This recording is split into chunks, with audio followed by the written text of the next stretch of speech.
Le sujet de l'économie est plein d'injonctions contradictoires, c'est-à-dire qu'on veut de l'économie, on veut retrouver une certaine souveraineté locale, et ça le Covid aussi d'ailleurs a accéléré cette prise de conscience d'une nécessaire relocalisation de l'économie, mais on ne veut pas de camions, mais on ne veut pas de bruit.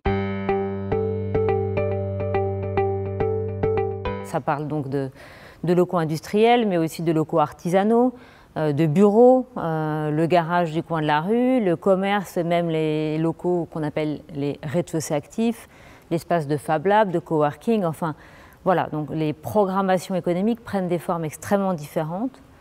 Et aujourd'hui, leurs enjeux d'implantation ou de relocalisation sont quand même bouleversés par des mutations de fond.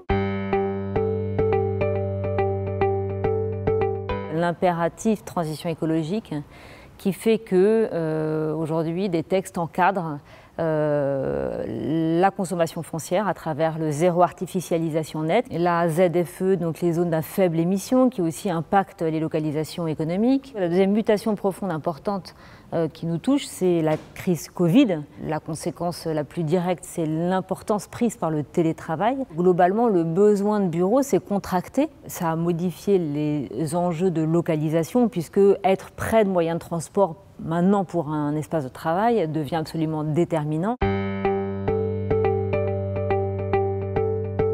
Le petit garage, le local artisanal, aujourd'hui, il ne sait plus forcément se payer un local d'activité en plein centre-ville, et donc il est amené à aller toujours un peu plus loin. Et puis le quatrième enjeu, c'est la baisse progressive et constante des dotations publiques, qui font aussi qu'un certain nombre de soutiens publics possibles par le passé, à travers par exemple des parcs d'hôtels d'entreprise, de pépinières, etc., sont de moins en moins fréquents. Densifier une zone d'activité, ça ne se fait pas complètement tout seul, c'est un peu même contre-intuitif. Vouloir conserver certaines industries, par exemple, ou locaux artisanaux ou d'activité, ça nécessite finalement des zonages dans le PLU extrêmement restrictifs pour que il ne puisse y avoir qu'une usine à cet endroit-là et pas du bureau, par exemple. Intervention publique par des actions de politique foncière, de régulation de prix, enfin en tout cas des outils, il y en a finalement beaucoup. Et pourquoi est-ce que c'est pas si facile de déployer ces politiques publiques? C'est qu'on a un enjeu de définition qui n'est pas évident. Activité productive, c'est quoi?